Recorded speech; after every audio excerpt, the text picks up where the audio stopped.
کوئی بے جان شے ہوئے یا جاندار شے ہوئے، بڑی مشہور بات، وہ حضور نال پیار کرتی ہے اور حضور اس دے پیار نو محسوس بھی کرتے ہیں اور حضور بھی جان دے ہیں۔ اچھا یہ جو چھوٹی جی بات عرض کریں، اے حضور محدث اعظم پاکستان نور اللہ مرکزہ فیصل آباد، آپ کی بارگاہ میں ایک بندہ حاضر ہوا تو انہیں زمین تو ایک کاک تنکا چکیا، توجہ تنکا اٹھا کے نا اعتراض کرن لگا تسی بڑیاں حدیثاں پڑھاندے ہو، تسی بڑا حضور دے پیار اور عشق دا درس دیندے ہو، میں نہیں دسو تسی علم غیب دے دعوے کرتے ہو، حضور کو اللہ نے علم غیب دیتا ہے، تسی یہ دسو ایس تنکے دا علم حضور کو ہے یا نہیں؟ توجہ کریں، فرمایا یہ گل ہی کوئی نہ ہوئی کہ حضور کو اس تنکے دا علم ہے یا نہیں۔ سردار احمد دا عقیدہ ہے کہ اللہ نے یہ تنکے نے بھی علم دیتا ہے کہ رسول اللہ کو اللہ نے آخری نبی بنا کے بھیجا۔ یعنی یہ ساڈا عقیدہ اور ایمان ہے کہ بے جان چیزاں دے اندر بھی اللہ نے حضور دی محبت کا جذبہ رکھا ہے۔ بڑی مشہور بات ہے، مائی حضور دی بارگاہ میں چادر ہو گئی، عرض کر دی یا رسول اللہ صلی اللہ علیہ وسلم میرے پتر نے کام سیکھ لیا لکڑی دا، ہے نا توجہ محبت دے نال بولو، لکڑی دا کام سیکھیا تے میری خواہش ہے اج انہیں دکان دا افتتاح کرنا ہے، پہلی شے انہیں بنانی ہے، میں چاہتی ہوں سوہنیوں کو شے بنا کے تہاڈی بارگاہ وچ پیش کر، تے میرا یہ ارادہ ہے کہ وہ ممبر بنائے تے ممبر بنا کے تھوان دے۔ یہ تو ثابت ہو گیا، میں پہلے بھی کسی موقع درس کیتا سی، صحابہ کرام دی عادت سی جدو فصل تیار ہو جانی تے پہلا پھل حضور دی بارگاہ وچ، پہلا پھل اٹھا کے حضور دی بارگاہ وچ۔ ہن اج دے دور دے اندر یہ تو پھر ساڈے موضوع کے مطابق بات آ گئی، اج دے دور دے اندر یہ سہولت میسر نہیں کہ تیری میری فصل تیار ہو گئی، اپنے موسم دا پہلا پھل یا پہلی فصل کھائیے، کھان تو پہلے رسول اللہ دی بارگاہ وچ پیش کر کے آئیے نہیں اور میں سہولت حاصل نہیں۔ علماء نے لکھیا، محدثین نے، شارحین نے وضاحت کی تھی کہ یہ سہولت تے نہیں، پر یہ سہولت تے ہے جدوں بھی موسم دا پہلا پھل کھاؤ، جدوں بھی موسم دی پہلی سبزی کھاؤ، جدوں بھی موسم دی پہلی فصل کھاؤ، کھان تو پہلے رسول اللہ دی بارگاہ وچ درود و سلام پڑھیا کرو اور اللہ جو ثواب عطا فرمائے اور وہ ساری فصل بابرکت ہو جائے۔ محبت دے نال بول رہا گل درود و سلام تے ہو رہی، پہلا پھل کھاؤ، پہلی فصل کھاؤ، پہلی سبزی کھاؤ، پہلی جو چیز کاشت کر کے لے آؤ تے کھاؤ، گھر دے اندر پہلا پھل اور سبزی کھان تو پہلے رسول اللہ دی بارگاہ میں درود و سلام پڑھ لیا کرو، فرمایا ایک وہی اجر مل جائے گا جی میں صحابہ کرام پہلا پھل رسول اللہ دی کچہری وچ پیش کرتے ہوئے۔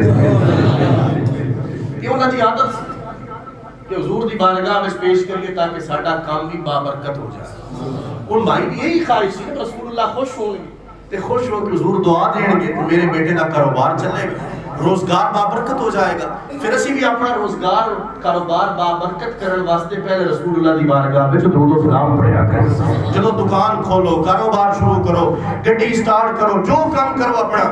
اس تو پہلے حضور دی ذات تے درود و سلام پڑھیا کرو۔ ریاکاری نال بھی پڑھو کہ قبول تے ہو ہی جانا، اللہ نے قبول تے کرنا ہی کرنا، یہ نظریہ رکھو قبول نہیں، درود مقبول عبادت ہے، یعنی اللہ کی طرفوں قبول ہی قبول ہے، اللہ نے پہلی قبولیت دا جامع وہ دے اندر عطا فرما چھڑیا۔ آگے عرض کرتی یا رسول اللہ صلی اللہ علیہ وسلم میں چاہنی ہے کہ ممبر پیش کرے ہو بڑھا کے، حضور پھر انکار تے نہیں سن کر دے، کسی دا دل نہیں سن توڑ دے، حضور تے ٹوٹیاں دلاں نوں جوڑن واسطے حضور نے فرمایا میں کوئی اعتراض نہیں، انکار نہیں۔ اس تو پہلے حضور ایک تنے دے نال خشک تنا اس تو نے ہلانا، اس ہلانا دے نال ٹیک لگا کے حضور خطبہ ارشاد فرماتے سن۔ اچھا وہ تر بھی نہیں، سرسبز بھی نہیں، خشک ہے، پہلے ہی بے جان ہے، اس کو ڈبل بے جان خشک تنا، حضور صرف اس بے جان تنے نال اپنی قبر مبارک نو مس کر کے کھڑے ہوتے ہیں۔ مقدرات ناز کری اس ہنانا ستون ہی ساڑھے کو افضل والا ہے، کروڑا ساڑھے جا گڑ جان اس ہنانا ستون کا بھی مقابلہ نہیں کر سکتے جس دنال حضور نے اپنی مقدس اور مبارک اور نفیس اور ریشم تو زیادہ نرم قبر مبارک کو لمس دے کے کھڑے رہے اور صحابہ کرام نے خطبے ارشاد فرمائے۔ حضور نے فرمایا ٹھیک ہے، ممبر بن کے آ گیا، حضور اس ممبر تے جلوہ گر ہوئے، لوگ آخر نے ممبر بڑا خوبصورت ہے، میں آختا ہوں نا کہ ممبر جیڑا بھی خوبصورت ہوئے اپنی خوبصورتی ودی ادو جدو حضور نے اتنے قدم رنجا فرمایا. حضور علیہ السلام نے قدم رنجا فرمان نال تشریف فرما ہون نال ممبر اور روشن ہو گیا، چار چاند لگ گیا. اچانک رون دیاں آوازاں ہوئے، صحابہ کرام دائیں بائیں سجے کھبے، کوئی بچہ رو رہا ہے، رون دیاں آوازاں تیز ہو گئی. حضور علیہ السلام خطبہ ارشاد فرما رہے ہیں، صحابہ کرام علیہ الرضوان نے محسوس کیتا بچہ جویں ماں تو جدا ہو جائے، بلک بلک کے روتا ہے، تڑپ تڑپ کے جدائی دے اندر آنسو بہا رہا ہوندا ہے. اچانک آنسواں دی آوازاں تیز ہو گئیاں، رو دی آوازاں تیز ہو گئیاں. مدینے دے تاجدار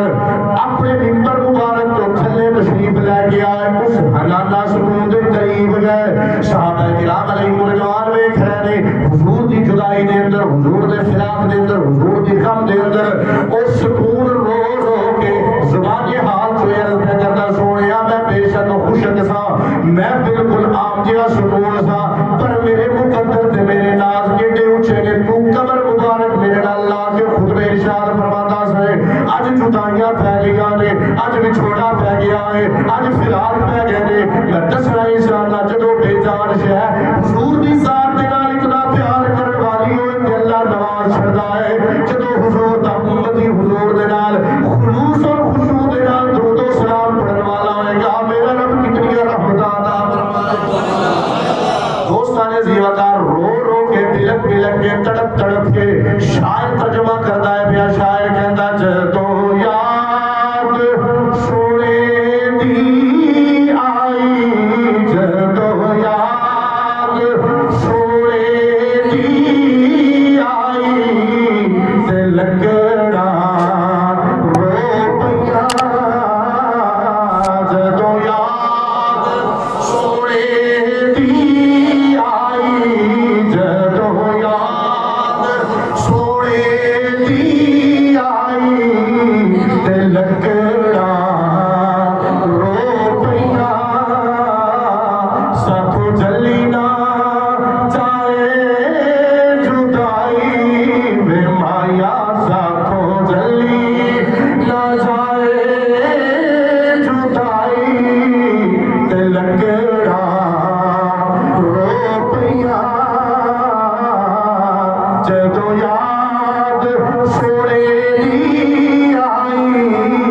تے لکڑا رو پیا. حضور علیہ السلام تشریف لے کے گیا، فرمایا اے مستنے حضرت چپ کر جا. محبوب نے اپنے مبارک ہاتھ جدو دے رکھے نے، آرام آرام دے نال چپ کرتا جا رہا ہے. زبان حال چھوڑ کرتا، سونیا کرم فرماؤ، مہربانی فرماؤ، تھوڑی جدائی میں برداشت نہیں کر سکا گا، تھوڑا فراق برداشت نہیں ہوئے گا. مدینے دے تاجدار نے فرمایا تو کسی بے لجے والے گاڑی تو نہیں نہ لائی، اگر تو دنیا میں چڑھنا پسند نہیں کرتا محمد عربی کو جنت میں بھیج چھڑے. عرض کر رہے ہیں جڑا حضور نال پیار کرن والا، چاہے وہ جاندار ہے بے جان ہے، حضور دی ذات تے درود و سلام پڑھدا ہے، مدینے دے تاجدار اج بھی اودوں تے کرم فرما چھڑدا.